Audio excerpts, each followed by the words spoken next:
some companies think that culture is the free lunch every month or the end of year holiday party, but really what it is the other 364 days of the year of how we work day to day, how we interact, how do we execute on processes, the language and the meetings and the how we frame the work itself. So it's all of the above. You are listening to the Culture Coach Podcast. This is the place where CEOs and people-first leaders come to boost productivity, extinguish burnout, and cultivate a vibrant culture that reflects a fully integrated mission, vision, and core values. Get ready to take your culture to the next level. I am your host, Wendy Brand.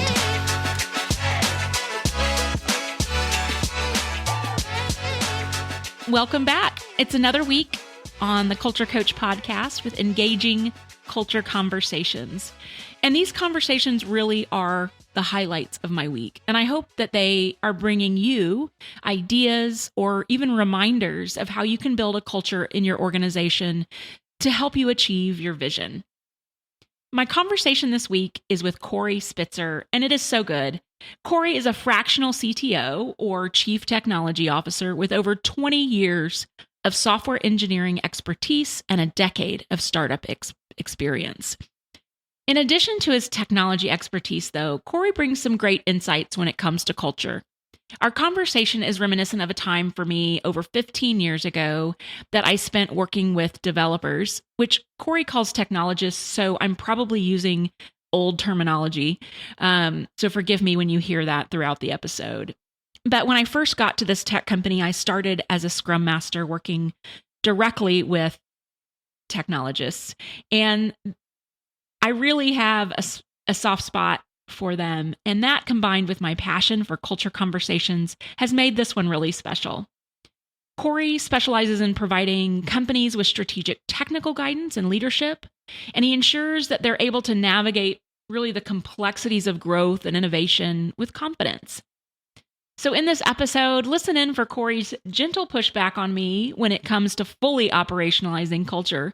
We talk about the nuances that happen in between the walls of the framework, and I walk away from this conversation with a richer understanding of how we can better shape our organizational culture, and I hope you will too. Enjoy. Welcome back to the Culture Coach. I am so excited to have our guest Corey Spitzer on today. Corey, welcome to the show. Thank you. Thank you. I'm really glad to be here, and I'm excited to see what we're going to talk about. Yes. Ready to dig in on all things culture. But first, I want to start with your title or the work that you're currently doing. You're a fractional CTO, and not everybody may know what that is. Do you mind sharing kind of what that role looks like for you? Yeah, so I joke around when I meet people at networking events and so on.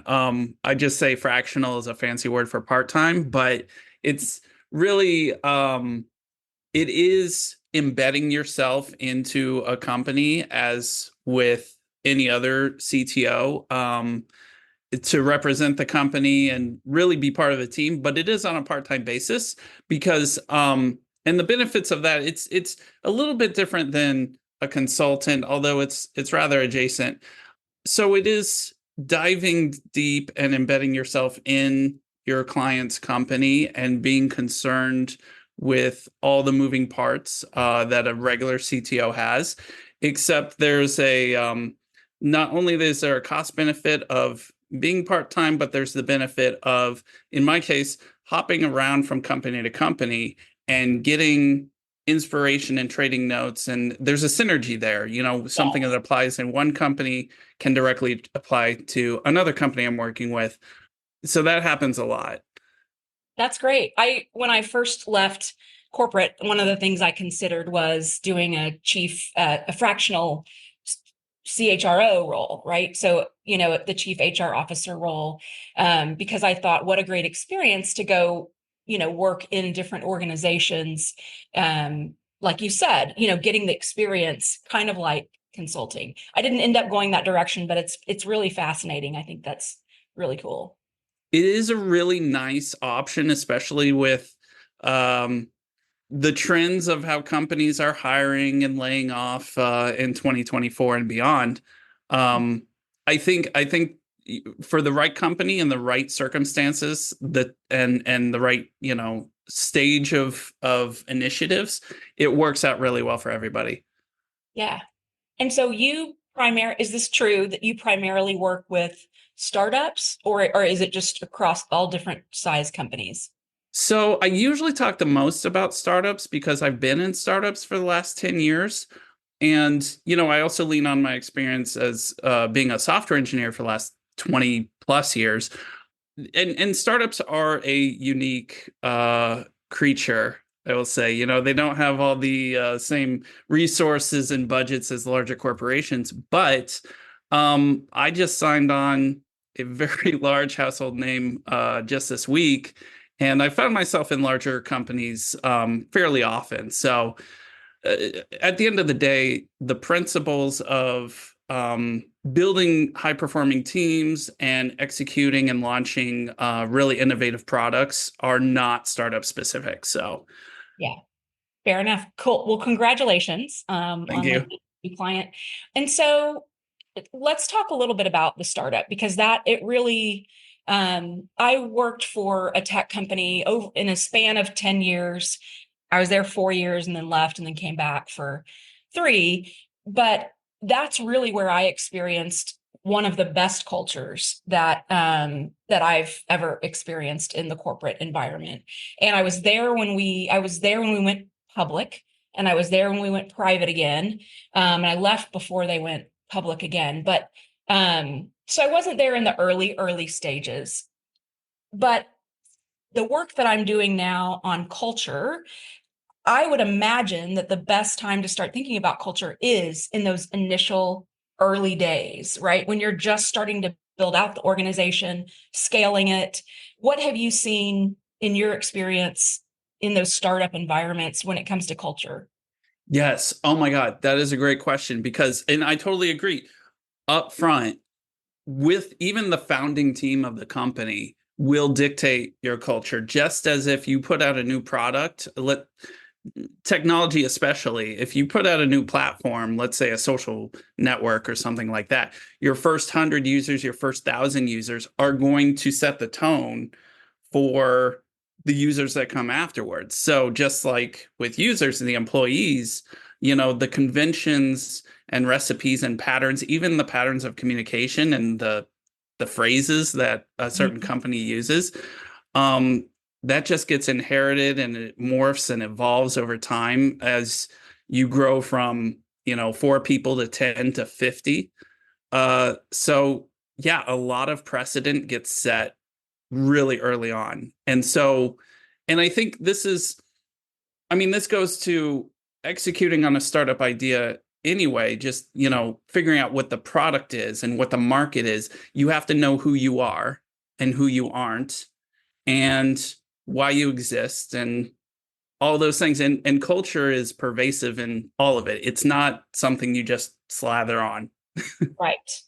Yeah, I believe that.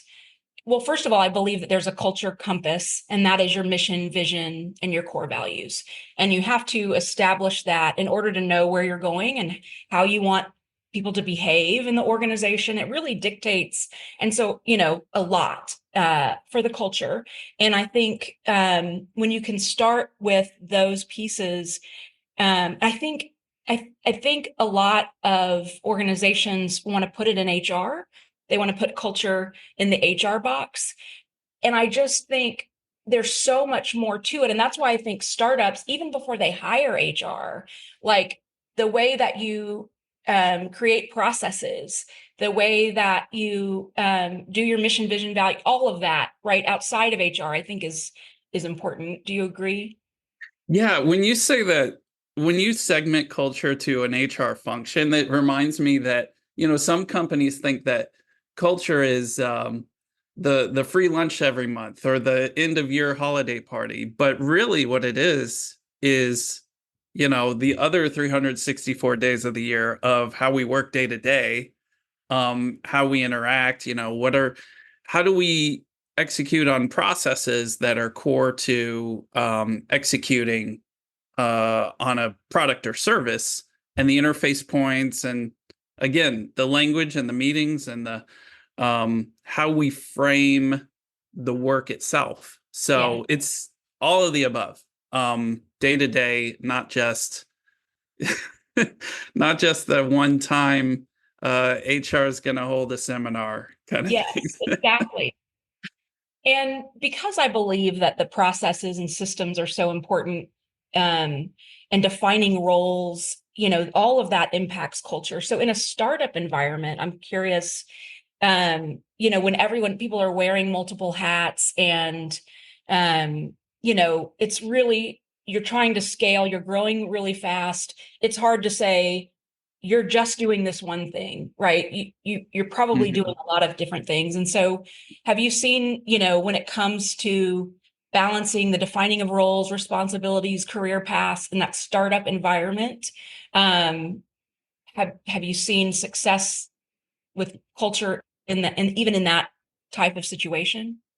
Yeah, I think in some ways it's easier in the right in startups in general, because Yeah, I think so in a let's take a 10-person startup, that and startup by some people's definition means that the business has not proven its thesis about that makes it viable, that makes it just a regular company that's doing business year after year. um so every employee, so a 10-person startup, every employee is 10% of the entire company.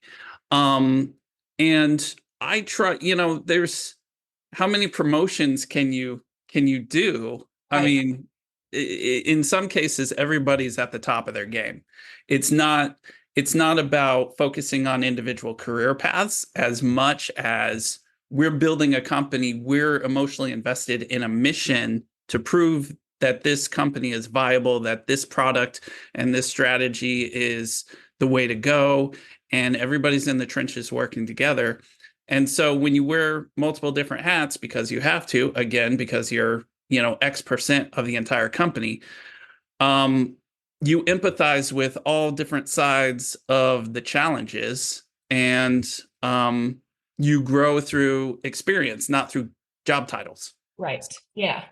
So, so it kind of validates the importance of having a vision that's shared so that people can rally behind that.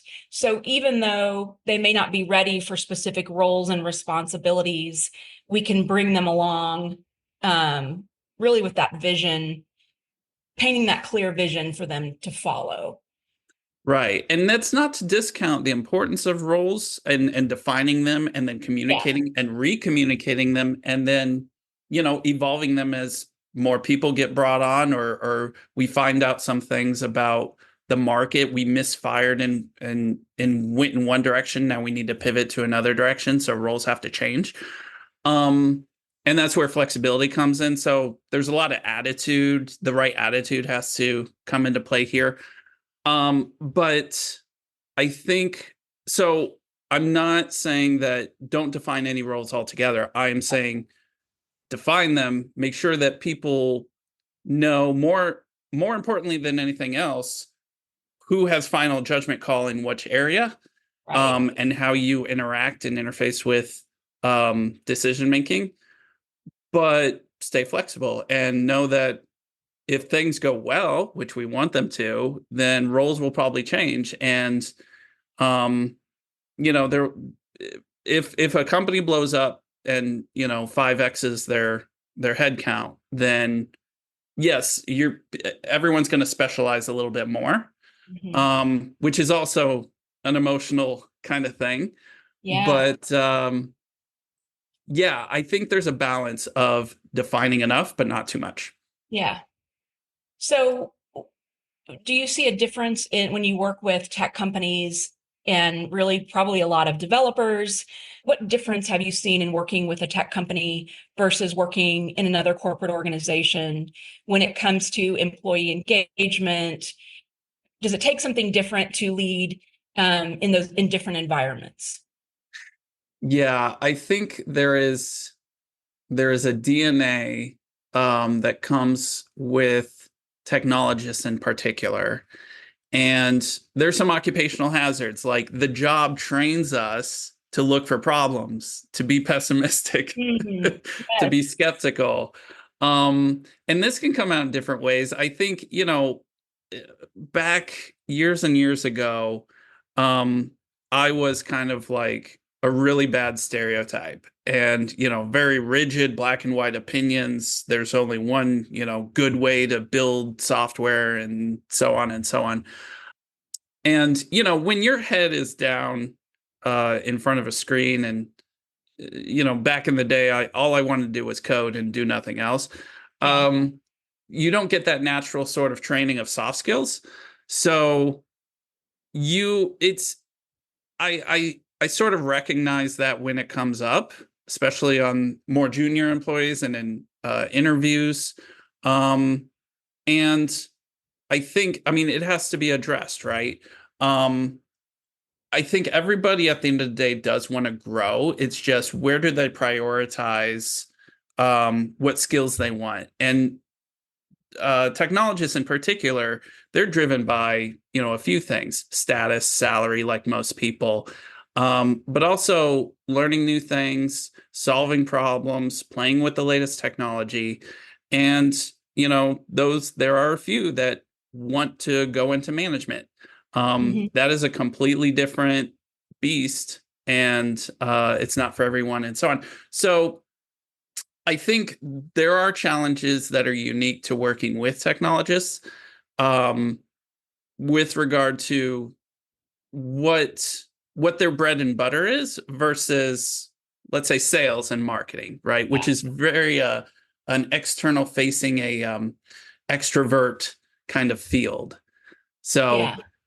getting those two departments to play together Yeah. takes some translation, some communication, and a lot of empathy. Yeah. I love thinking about it. I love the way that you're talking about these different groups. And you don't want to, I don't want to stereotype anybody, but you're right. Certain personalities do well in particular roles. And I always, when I work with organizations and they're asking about employee engagement and how do you engage the workforce, how do you come up with a benefits plan that works for everybody? How do everyone wants to blanket across these things are going to work for everybody, but it doesn't work that way because everyone is unique. And if we have some big social function and there's a group of employees that really would rather just stay at their desk and not engage, there's nothing wrong with that. And that shouldn't be the one way that we try to motivate and engage employees.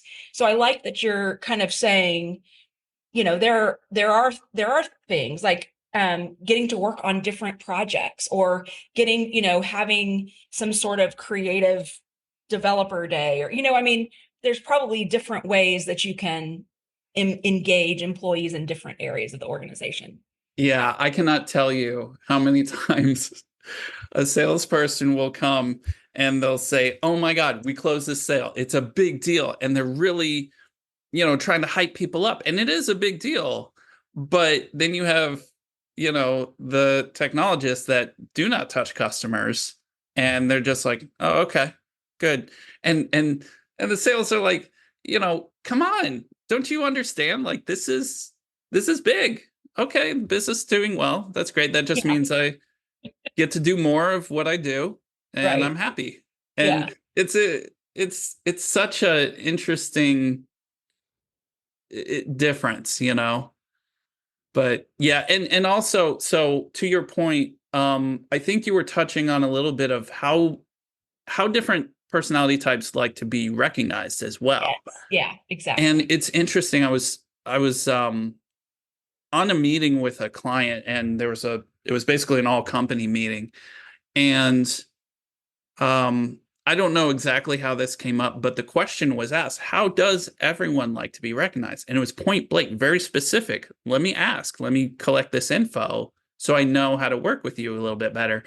And, I don't think it was surprising that a lot of people we're very much like, I like the personal note that's in a private message, Mhm. versus I like to be center stage. And I'd like everybody to know that, the CEO or whoever is giving me props. Yeah. And yeah, like when in doubt, ask Yeah. is that helps a lot. And so speaking of asking, one of the things, one of the components of what I believe helps build a healthy culture is a listening strategy. And not just a listening strategy, but a responsive listening strategy where you don't just listen to what employees say, but you actually, you know, make some changes and then communicate back on what the changes were. So um, where have you ever experienced ways that that's been done well in organizations, listening to employees and gathering feedback? Yeah, I think generally nobody wants their feedback to go into a black hole and never be mentioned again. Right. So if there is low hanging fruit, is there, and in a startup, I love this part. In a startup, if a team decides they want to change how something is done, they could change it today or tomorrow, you know. Yeah. Okay, we'll start doing this. And that nimbleness is necessary, and it's a competitive advantage, and I love it all. Sometimes though, well, I guess it comes in two different stages. First, if there is like a 5% of the ask that you can do, just do it right away, right? And show that, hey, I listened, I took action, there you go. And then for the larger ask that needs a little bit more thought or coordination with others, even if the answer is a no, just coming back and saying, this is exactly what I did. I brought this up in this meeting. This is what I heard. Um, this is how I presented it, and these were the benefits. But the ultimate decision is no, and for these reasons. So just having the courtesy and the respect of telling that full story and Yes. circling back will soften the blow. And it'll actually give some understanding to the person that was making the request about the framework that the decision maker is coming from and the Yes. reasons. So Yeah, that's so important. I think I've seen in organizations where they get the feedback, sometimes they even make a change, but they don't go back and communicate to tie the change to the request. So they don't get credit. Leaders don't get credit for making the change because the employees aren't making the connection that what they asked for is the reason why a change was made. But I love that even when the answer is no, because oftentimes that's, I mean, you can't change everything that employees want. So when the answer is no, how do you handle that instead of just ignoring it? Actually going back and taking them through the decision making, I think is awesome. yeah, and even if it's your decision to make and it's not like you can easily blame somebody else, Yeah. it's like you can explain your thought process and they either buy in or they don't. And that kind of decides what happens from then on out. But I think, in certain situations, there are magical phrases you can use. And one that I've used in the past for something like this is, hey, I'm going to bring this up because if it matters to you, it matters to me. And I think little sprinkling in little genuine, authentic moments like that goes a long way, regardless of the outcome. Yes. I love that. I'm going to steal that. Uh, I would like to know, what does culture mean to you? I'll tell you what I do believe about culture. I believe that culture, you can obtain the culture that you want, that you can operationalize culture in a way that it's tangible and it can be, you can guide culture. I think we went through a phase where organizations and leaders felt like culture it just happens, it evolves naturally, it's just organic. And while I do believe that's true, I also believe that there are things that you can put in place to create a culture that you want. And that's where my Thrive culture framework, the 6 things that I believe you can assess and put in place for any organization to create the culture that you want. It's tribal values, so that those core values have been defined and they're integrated into ways of working. It's helpful processes and systems so that people know their roles and responsibilities, and it takes that chaos out. It's a responsive listening strategy, which we talked about. The I is inspiring inclusivity and belonging. So I think it's really important that people believe that their voice can be heard and that you have that diversity of thought. The V is visible career and development paths. So I've seen organizations that have learning programs in place, but nobody knows about them, or maybe they're just for the sales team, but not for the technology, so really having visible and available career and development paths. And then the E is empowering rewards and recognition. And while we talked a little bit about how you recognize, I also believe that the reward piece is important, and that pay equity is important. And I think what I love to do when I work with startups or smaller organizations where they have the opportunity to go ahead and put those structures in place with compensation, and really be smart about when they're bringing someone in, that they're not bringing them in over, that those levels are clearly defined and the spans and layers are clearly defined from the beginning. So that's my way of kind of articulating, I believe, the way that culture can be operationalized. What do you think about that? I think that's really good.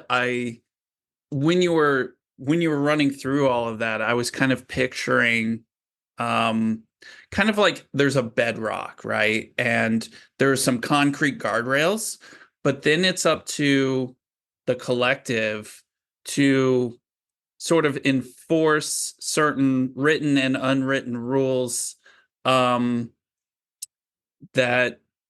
stem from that. And yeah, I mean, I used to sort of debate between, is culture driven imposed top down, or does it bubble up from the bottom? Because if you have a set of rules, then those spaces in between is where people are going to figure out their own conventions.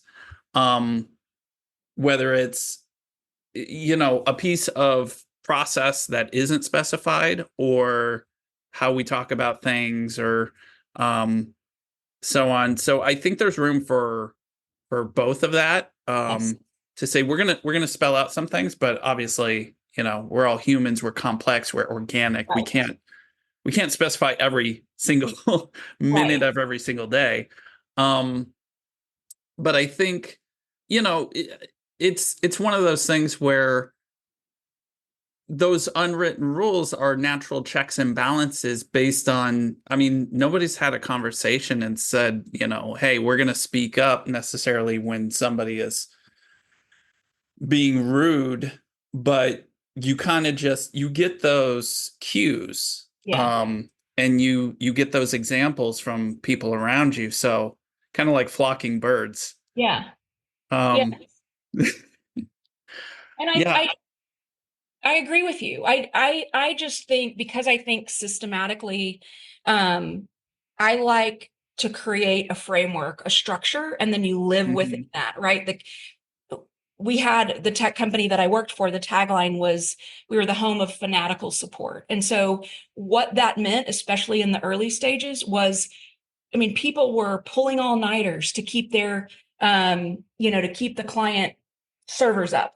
Mhm. We were, we spent, people were empowered, frontline employees were empowered to spend whatever it took to, to keep the customers online. So we set the guardrails that we provide fanatical support.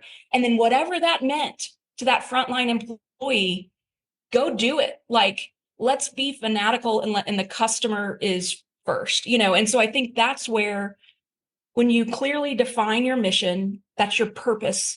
The vision is kind of what's that path forward. And then those core values are, how are we going to get there? How do you want us to behave?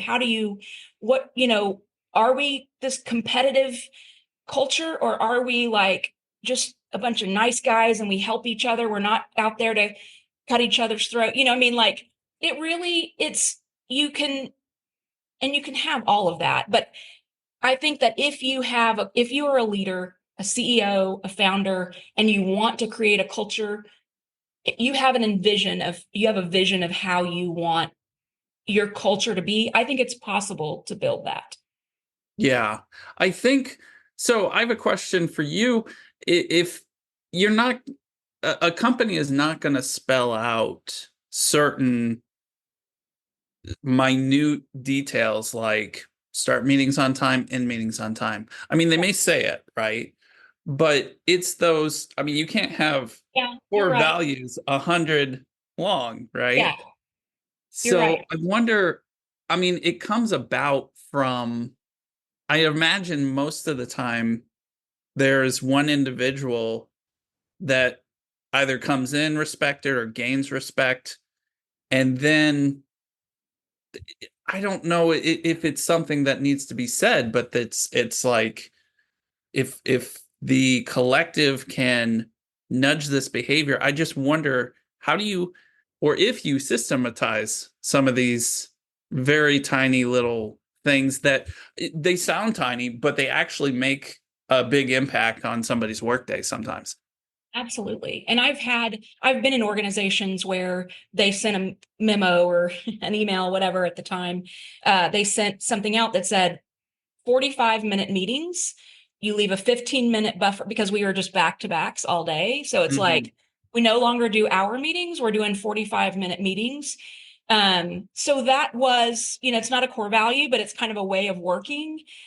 But then it was up to the leaders to hold true to that, right? Mm. Some of them still put hour time blocks on your calendar, and so somebody has to come back and say, that's not what Yeah. we do here. So um, I think you're right. Some things may feel small to put in writing or to say out loud, but it is up to people to have those hard conversations. I think it's just being very thoughtful, not even intentional, just being thoughtful about what what seems natural, and then what how that comes off, and what ripple effects every action, every communication causes. Yes, for sure. Well, Corey, this has been such a great conversation. I could talk about culture all day. And I love that we are aligned on a lot of this thinking. If someone wanted to work with you, where would they find you? LinkedIn is probably your best bet. I do have a website, flyhighventures.com. But yeah, shoot me a message or connection request on LinkedIn, Corey Spitzer.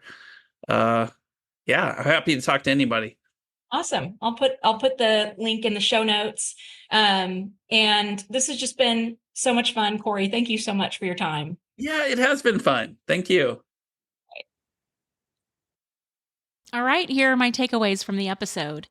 Number one, just like the first customers drive what the product will look like in a startup, the first set of employees will help shape what the culture of the organization will look like. Number two, the mission, vision, and core values serve as your culture compass and are so important when starting your organization. Number three, culture is not a one-time event. It's the other 364 days of the year. It's how we work, how we interact, how we execute on processes, and it's the language, the meetings, and how we frame the work itself. Number four, in startups, roles and responsibilities may be more difficult to define, but at a minimum, defined who is the final decision maker. Number five, here's a magical phrase that you can use with your team. If it matters to you, it matters to me. Thank you guys so much for listening. I appreciate you so much. I'm going to put, I'll put Corey's link and his information in the show notes, and I will see you next week.